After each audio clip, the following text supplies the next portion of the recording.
Hey everybody, welcome to the SmackDown podcast, your favorite wrestling recap show that you can always catch here on youtube.com/SmackDown podcast. Like always, it's your host Kyle here. I'm joined by the returning RN and Sebastian. How's it going, fellas? Doing all right. How are you? Oh man, I'm doing great, man. I'm doing awesome, man. Hope you guys are doing well this Friday evening. Yes, sir. Let's get it going. All right, man. Hey, listen, you guys. We're, of course, that wrestling recap podcast that you guys are always listening to. Like I said, you can find us on YouTube, but we are also on all your normal podcast streams. And then we're always live on Facebook and Twitch and Twitter and all these other places too, man. So just make sure to hit us up on all those platforms. Like and subscribe. Hit download. You know what the deal is by now. We're here to cover the go-home show for SmackDown leading into probably one of the most unique pay-per-views that we're ever going to witness for WWE, Money in the Bank, to take place at Titan Towers. For a go-home show in a nutshell, we got more wrestling than your typical go-home shows. Yeah. Yeah, you know. What was the go-home show Rob went to? What pay-per-view was that for? And, SummerSlam, wasn't it? man, and he got shafted. There was like no wrestling on that show. And we had several matches. I don't know if any of them blew us away. A couple of the stuff was good though in there, and we'll go ahead and get into it.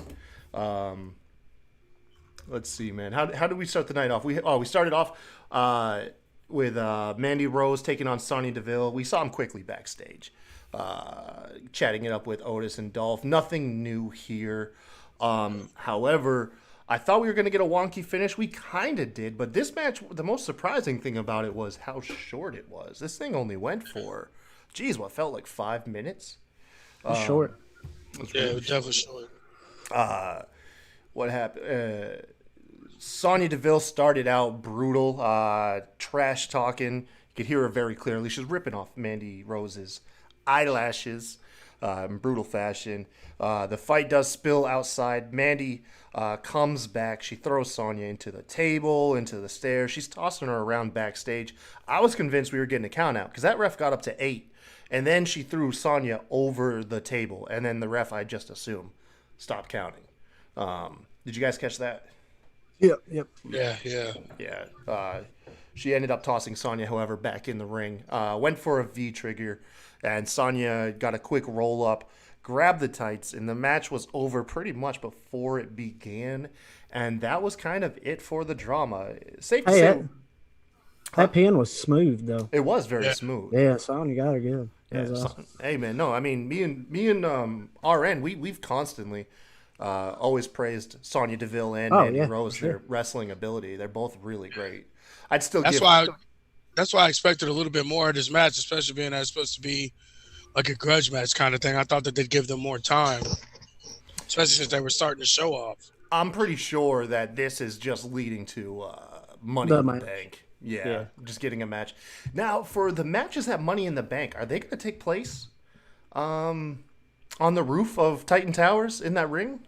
I think it's just the ladder matches that's actually there, as far as I know, because they're pre-taped. Am I correct? Yeah, I don't think. I'm fairly certain everything is pre-taped. I don't know. What do you think? Because Aaron? last couple of weeks has been live, so I don't know about those. I don't I know. think it'd be dope if they had them on top of all the matches are on top of the roof. I think that'd be fucking fire. I think it'd be a cool thing. It definitely visually look really different and unique. Yeah. It'd be odd to see like all the matches in the performance center and then just pan over to Titan Towers for the Right. Money in the Bank match that they're gonna have, which is gonna definitely be interesting. I can't wait to see how that thing turns out. I hope it's really good. I have high hopes for that match. Is this the new building that they were building that they're supposed to move into? Are you asking? Yeah. No. This is the classic Titan Towers. Oh, okay. Yeah. The what was it, like Stamford, Connecticut? Yeah. Where is yeah. that? Yeah. I know they had They had a new building that they pushed back like 6 months Yeah. for anybody moving into or whatever. I thought, yeah. Yeah, they were trying to get into that thing, but it's not ready. Man, I can't even begin. I can't wait. I hope Vince and you really go in to, besides the predictions, I really hope you two dive into how you think that match is gonna play out, like how it's gonna look.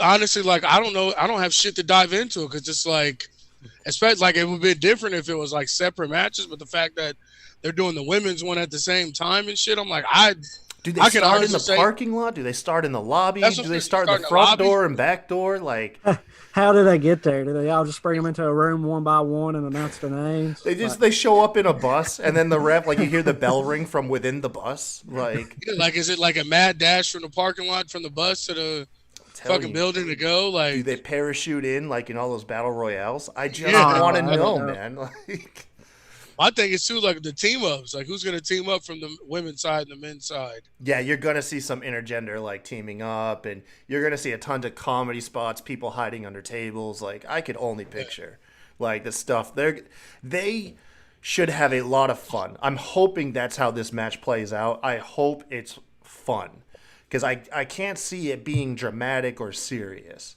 Like I think it just needs to be car crash and fun. Car You think crash it's gonna be TV. that?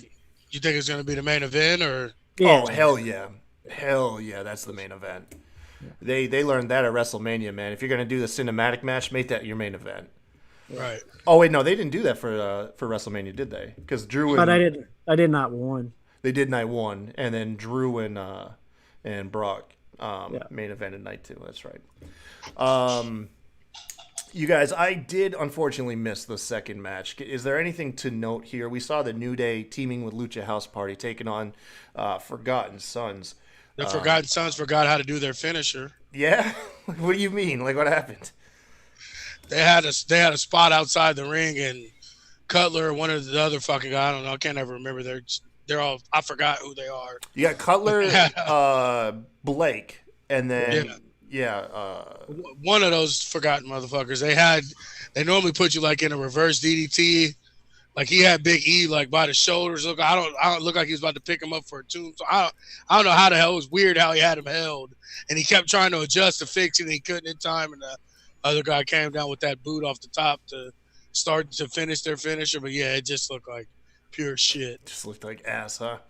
Yeah, that's a rough spot. The match was fun though. Was John it? Morrison. Yeah, Lucha House Party. Yeah. Those motherfuckers showed up and showed out. John Morrison took every spot you can think of. Oh my God! How many times did he get Hurricane Ronald on his head? He took a lot, dude. Well, I don't know if that I'm was glad it wasn't botched a or- snore fest.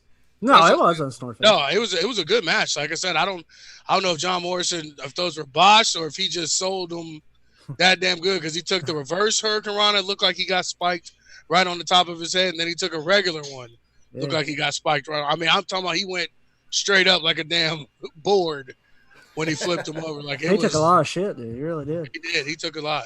Morrison's that athletic kind of guy, though. He can do that. Yeah, Chuck. That's what I'm Yeah. saying. Like, I don't know if that was, if it looked, I don't know if you could tell if it was a botch or if he just sold it that damn good. I think he just sold it that damn good. You know Yeah. who sold those spike spots really well? John Cena. He learned how to dive on his head and elbows, and he would stiffen that spike spot. I always thought that was crazy seeing a big guy like that. I didn't realize too, like how small Lucha House Party was. Like they were, yeah. like even Big E, like he's only like 5'9", and they were way shorter than him. All right, but the heels did pick up the win. Did y'all see the win? I know that the heels won. Jeff Hardy ended up getting interviewed by Renee Young. This had so I'm not gonna lie. This had the opposite effect. I'll go ahead and read off like how the segment went, and then I'm gonna kind of go into it. And I'm pretty sure RN. I think going by what you've said in the past, I think we're kind of on the same page. But Jeff Hardy was interviewed in the ring by Renee Young, and he was giving probably one of the most generic, bland interviews he could be given. And we only got to hear half of it because they kept panning back to Sheamus backstage, who was heckling him, and the audio literally was overlaying Jeff Hardy's audio. And so it was really weird. But the bits that Jeff did get in was just he can still hear the fans cheering his name, and he wants them to support him for one more last good run. And then, of course, he does allude to Sheamus. He knows that Sheamus is there waiting for him. So he calls Sheamus out. Sheamus made some really valid points. And it almost painted Sheamus as the babyface here, just how strong the damn truth was. He said he knows everybody's tired of Jeff Hardy's like comebacks, like quote-unquote comebacks, because he gets so many from how often he's getting in trouble. He says him and everyone else knows Jeff's next failure is around the corner, everyone except for Jeff. And then lastly, he punctuates it with Sheamus is here to put out the flame in Jeff that's barely even burning by this point. At that point, we get a brawl, but Jeff Hardy dismantles Sheamus. Like it was nothing. Like Jeff got like 3 moves in. He hits the Twist of Fate, Swanton Bomb, and then walks off. He completely dismantles Sheamus. Which in what universe does Jeff Hardy dominate Sheamus? Even when they were in their primes, Sheamus would never get dominated like that by Jeff. I don't know, man. But to me, this goes back to what I was saying, bro. Like that, what their vision of Jeff Hardy is, and what they think people want from Jeff Hardy, is still in the 90s. He's not that person anymore. And Sheamus said the rawest, truthfulest shit I've ever heard. Yeah. On the thing, he said, "You're right. People love you. That Jeff Hardy, people do love, people do care about, because you're a legend. But this guy, nobody gives a shit about." I know, and that man. pretty much sums it up for me. Yeah. So, like, I like Jeff Hardy. Don't get me wrong, but I've always understood his power ranking has a limit. You know what I mean? He doesn't just come in and dominate. He never squashes people. He never dominates. He's the guy that barely gets through it. And for him to just take a charging Sheamus who's just coming back and just obliterating every person who steps in the ring with him. Granted, they're lower tier wrestlers, they're enhancement talent, whatever you want to call it. But for him to just steamroll Sheamus. Now, granted, I could be short-sighted. They'll have a one-on-one match probably at Money in the Bank. But it's just weird, man. It's just weird. This is what they do with these legends, man. I hate it. I hate it. Well, they're both I would put them both as legends by this point. Sheamus obviously hasn't been around as long as Jeff, but Sheamus has been around forever. I still wouldn't put him up on the pedestal that Jeff would. Like, don't That get me you wrong. believe Like the corporate would. You know yeah, what I mean? that's what I'm saying. Like, I loved Jeff Hardy too back when I was a kid. Like, the Hardy Boys were dope, but that was 20-something years ago. Like, that was 20 years ago. WrestleMania 2000. It's 2020. Yeah, and they were wrestling before that. That WrestleMania 2000 was just their coming out party. They had been wrestling in WWE for like 4 years by that point. Exactly. Yeah, man. Let that shit go. It's nuts, man. Where do you stand on this, Sebastian? You're awfully quiet. No, I agree. Jeff squashing Sheamus like he did was idiotic in my opinion. But as far as the promo before or after Sheamus came out, promo work was fire. Before it was awkward, like Kyle said. Yeah.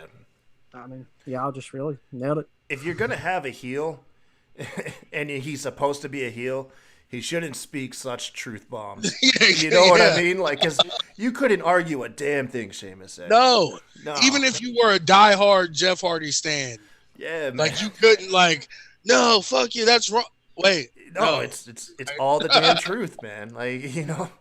Hey, by the way, we see you guys piling into the live chat. Thank you for joining us on this show. Of course, feel free to drop any questions. Say what's up in the chat. We'll give you a shout out on the air while we're doing the show, by the way. But thank y'all for joining us.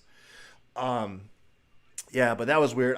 So I imagine this is just leading to, yet again, another match for Money in the Bank. Probably be announced quietly tonight on Twitter or something along those lines. You guys are going to have fun. You guys better recap WWE.com and Twitter, man, before you do your show. See what matches get announced. I was about to say, I'm about to go comb the internet for confirmed matches. Yeah. Y'all see the preview for Undertaker's Last Ride, which airs directly after Money in the Bank? I'm pumped for that. Dude, I am frothing at the mouth. We're covering that, by the way.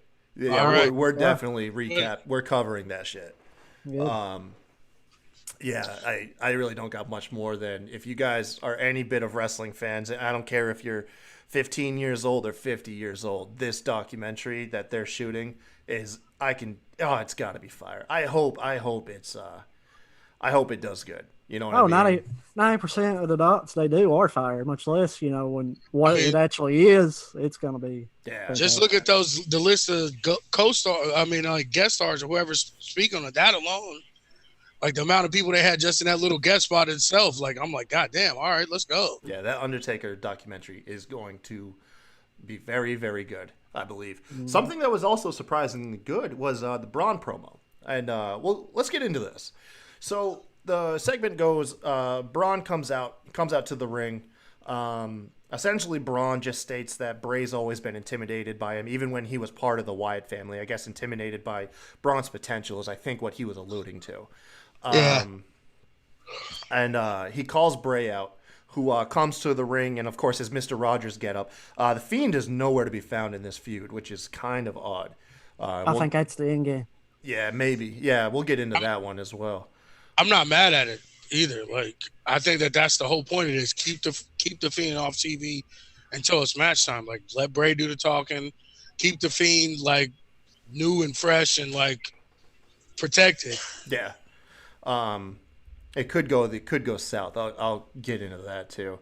But Bray hops on the mic. He said he wants an apology. That's all he's wanted. And he claims that he helped create Braun. He knows every move Braun's going to make. He knows everything he's going to say. And he wants him to come home. But first he's got to take that burden off of Braun, insinuating the Universal Championship. Braun comes back like, you don't know me. You don't know what I'm going to say. Like a rebellious teen, like mouthing off to their overbearing parents. At that point, we get some ominous music kick in. You got Bray saying to come home, Braun. All the puppets saying come home, Braun. And then right as the timing and the music stops, Braun delivers the line, I am home. And he says, when this is all said and done, Bray, you're going to be left playing with your puppets. And then in a serious, it was good timing. I'm not going to lie. That was a good line by Braun. Short and sweet, more of that, man, and his mic work will get better. He then mocks Bray with the whole like bye, and then just leaves the ring.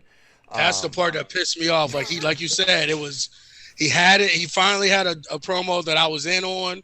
Yeah. And I gave him the benefit of the doubt. I'm like, all right, this is it. Short, keep it sweet.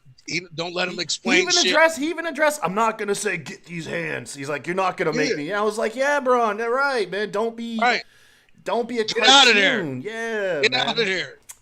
I can forgive that last bit. I can forgive it, man. I can. I think it was some of his better mic work. As much as I shit on Braun, I can honestly say too that this is what I want from him is come out there. You're the badass. No one should be able to beat you. There shouldn't be any like dicking around and trying to make people laugh and all that shit. Come out there and say, listen, I'm coming to kick your ass. Fuck off. Mic drop. Get the hell out of here. That's it. Just bleeps him. He's like, fuck I don't off. even care. Yeah, I don't even care if he does that stupid, any of that. Like, I don't mind that. If it's to the point, you know what I'm saying, like of what he's doing. Like, don't give him a 5 to 10 minute promo. He can't. Yeah. So give him that 2 minutes. That short, throw the sweet fucking stuff. mic, take off. Yeah, man. Question, guys: has anybody made better use of his no fans and all that crap than Bray Wyatt? Bray's good, man. I mean, well, hey, now it's almost like Bray has been cutting promos in front of an empty stage for the last year. I mean, those Firefly Funhouses are pre-taped, so yeah, I don't. If you think about it though, like everybody from FCW back have all shined on with these no crowds. Mm-hmm. Tim Armstrong says, "Yo, hey, what's up, Tim?" But yeah, no, just the stuff they've been able to get away with being pre-taped, him and the Fiend showing up at the same time, just everything. Yeah. So that brings me to my question. So I got two theories on this match. One, Bray wrestles as Mr. Rogers, and then mid-match costume change, out comes the Fiend, and somehow the Fiend wins, or I don't know, but I have a hard time believing Bray's going to win. But let's just say Bray costume change mid-match wins as the Fiend. Or the more realistic scenario, are we getting Mr. Rogers Bray so we have an excuse for when Braun beats him? Yeah, definitely that. That's what I think. That's what I think too. Yeah. I hate Which it. I don't mind that. I don't mind that. I don't mind that. Braun Payne at SummerSlam, whatever, you know. Yeah, I just want an explanation why it's not the Fiend, because Goldberg was so far has been the only one with that he didn't have a history with, and he showed up as the Fiend. Of course, when he had a match with Miz, he did the Mr. Rogers stuff because they didn't have a history. But you know, logic would dictate this match. There is a history with Braun. Why is the Fiend not? But there's not a. But there is. There's no history with the Fiend. There's a history with Bray, and that's why. Well, that's been the Fiend's thing. Is the Fiend comes out for everybody that's done Bray wrong in the past. Well, if you really want to think about it, if he's trying to recruit him back to his old family, maybe he. True. Yeah, part of that promo was just trying to tell him to come home. He cares about Braun. He cares about Braun enough where he doesn't want to bring the Fiend out to get Braun. I'll roll with that, Seb. I'll roll with that. That makes the most sense to me too, man.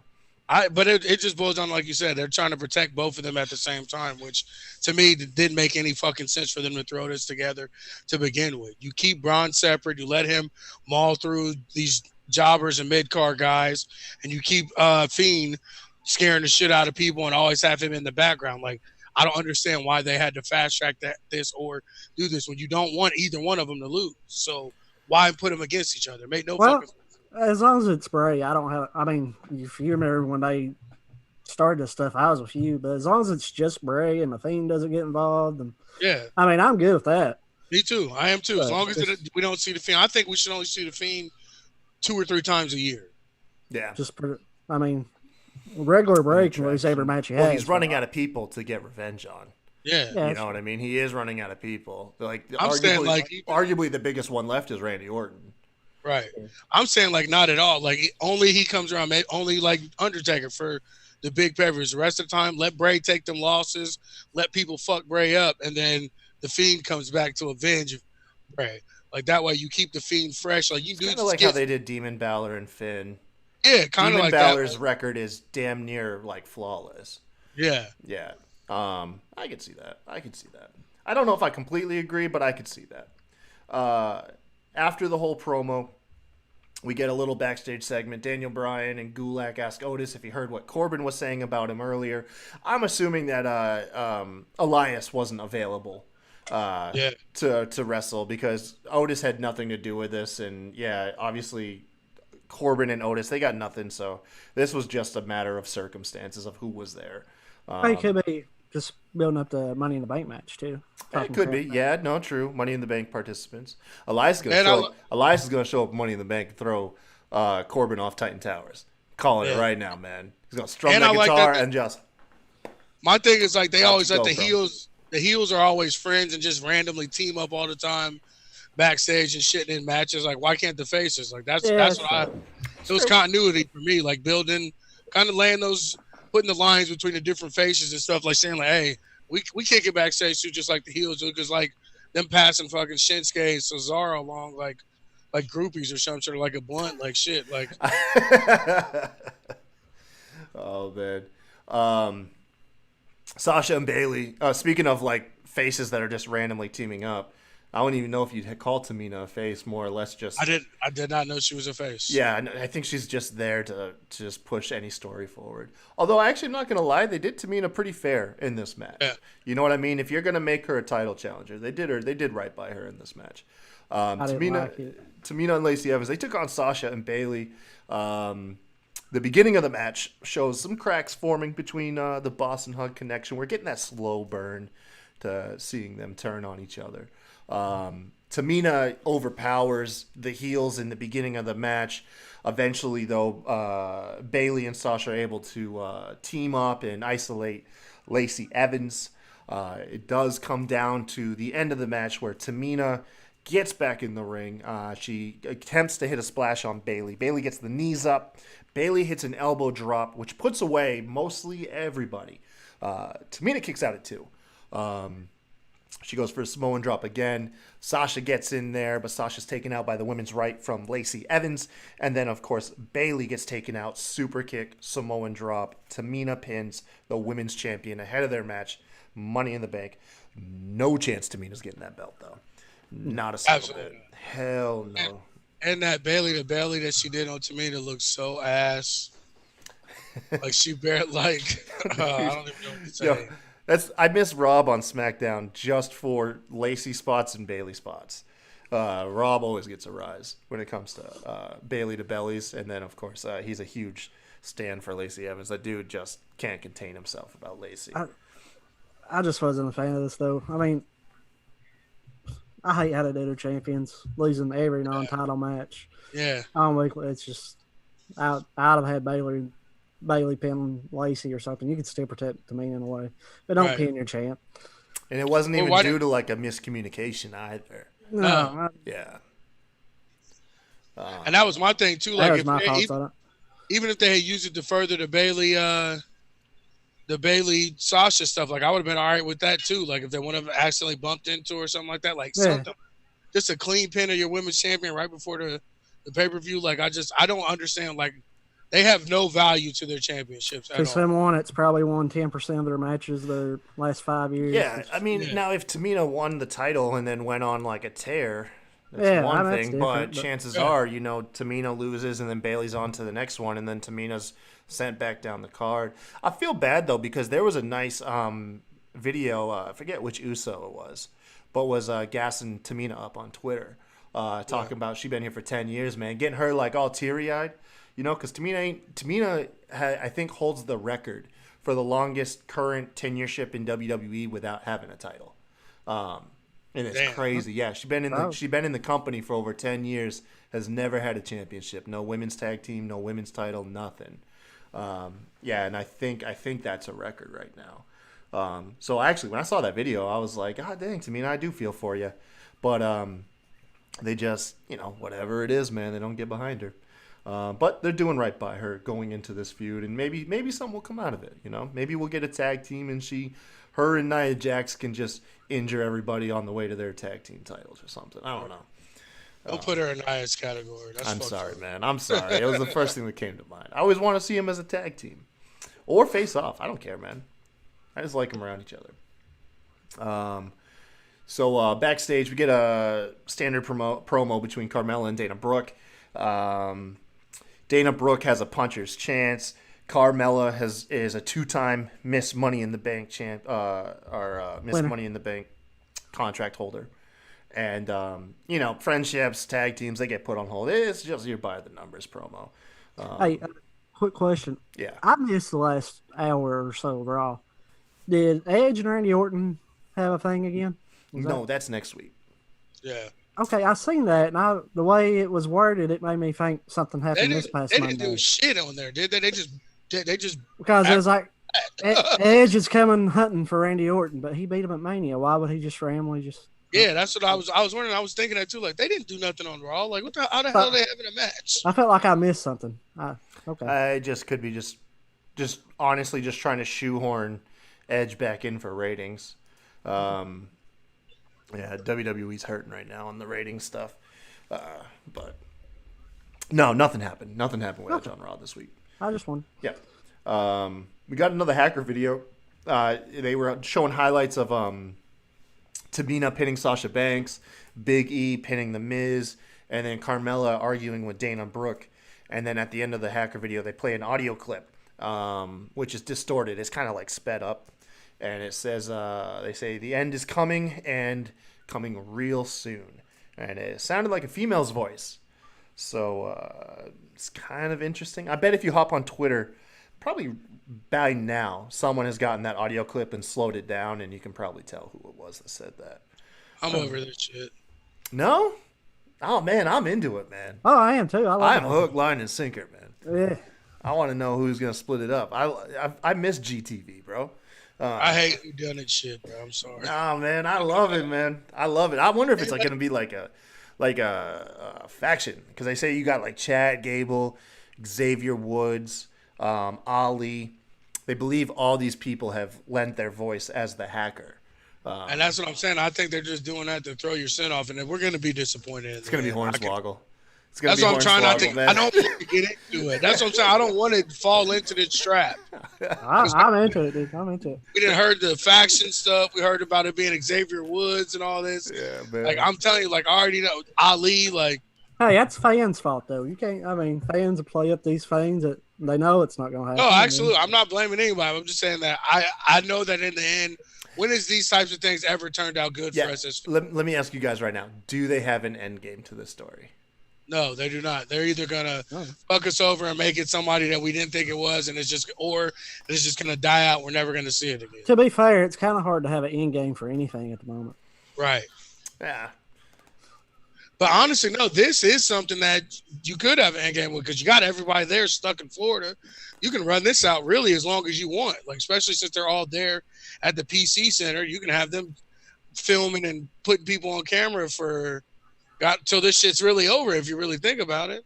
Yeah, but I mean, they were talking today. SummerSlam probably isn't going to happen, but it ain't official. So, I mean, you got to wait till certain things pan out. Is it going to be a mid SummerSlam or a pre-tape SummerSlam? I mean, I think it's going to be one of those like 25% capacity SummerSlams. yeah, I mean, and if there's fans there, you want it to be better, obviously. So it's hard to pan out a lot right now. We'll have to wait and see. But I was really just wondering if you guys thought like they've put pen to paper where the hacker storyline goes, who the hacker is.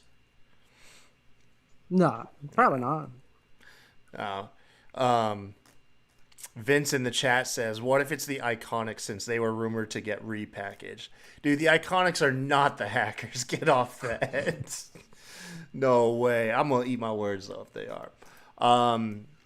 Brings us to the main event. Tag team match. Corbin, Cesaro, Nakamura taking on Daniel Bryan, Gulak, and Otis. Otis has been recruited. Otis is booked strong. Of course, we've heard the rumors that Vince is doing a lot of Otis's booking, and he's looking damn good in the ring. I love that Otis's stomach is the opposite of a weak point. Now, if you hit Otis's gut, it fires him up, man. It's like, why would anybody ever attack Otis's stomach? This is the most Vince, McMahon, Kennedy, McMahon, Otis thing I've ever seen in my fucking life. Like, this screams Vince McMahon. I mean, at parts, yes, but you got to understand. We do give Vince McMahon. Vince McMahon is responsible for a lot of crap. I'll say that, but the man is also responsible for a lot of good stuff that's happened. Yeah. And I'm gonna give him the benefit of the doubt. Where I said I'm kind of tired of the Otis Mandy Rose stuff. They kind of they pulled back on it this week. We only saw Otis and Mandy for like a moment when the show opened, and then they both did their own thing. So I didn't mind it this time around. No, I don't necessarily mind Otis himself. Like, I like how he's being booked and how we're going to be able to get to do something with him, either as a face or eventually turn on somebody and become a heel. But I guess that's just kind of what pisses me off is that when Vince has these guys that he does so well with. Lately, he doesn't have a good track record. No, he doesn't. But then it's like and it's not even that. Sometimes just the guys that he picked, like nothing against Otis, but there's plenty of other guys on that roster that I wish he would take a fucking liking to and take some sort of interest in and make them. That's what we got Raw for, man. That's what we got Paul Heyman and Raw for. I mean, to be fair though, fans are into Otis. I mean, and that's why Otis is always going to be a thing because that's going to be Vince's thing where he's like, "Fuck you guys, I told y'all this was going to be." I mean, it's a win-win for everybody. Back-to-back main events for Otis, dude. That's what I'm saying. It's a win-win for everybody. The fans get Otis, and Vince gets to tell you all to kiss his ass. Oh my gosh. The match started off with Otis being really strong in the match. We got to see a lot of Gulak, Cesaro, also doing really good. I don't recall too much of Corbin and Bryan highlighting, but that's all right, man. Like I said, I just want to see more of Gulak and Cesaro. There was a spot that they did in the corner that came out when he ended up putting him in like that fish hook. Yeah. Like neck wrench thing. That sequence was, Jesus, that was just fucking amazing. I wish, man, I really wish we could get like an NXT takeover match between Gulak and just about anybody. Gulak and Cesaro primarily come to mind because then you could actually have a feud too. But yeah, absolutely. Corbin ended up winning with the Deep Six. You kind of saw this coming like halfway through the match that Gulak was the one who was going to be eating a pin. Oh, you know it. Huh? You know it. Yeah, you know it. It kind of throws some cold water on the whole me over the last several weeks saying, man, I want to see Gulak with a huge push, but it does seem like he is there to eat the pins, but to try and look as good as he can while it's occurring.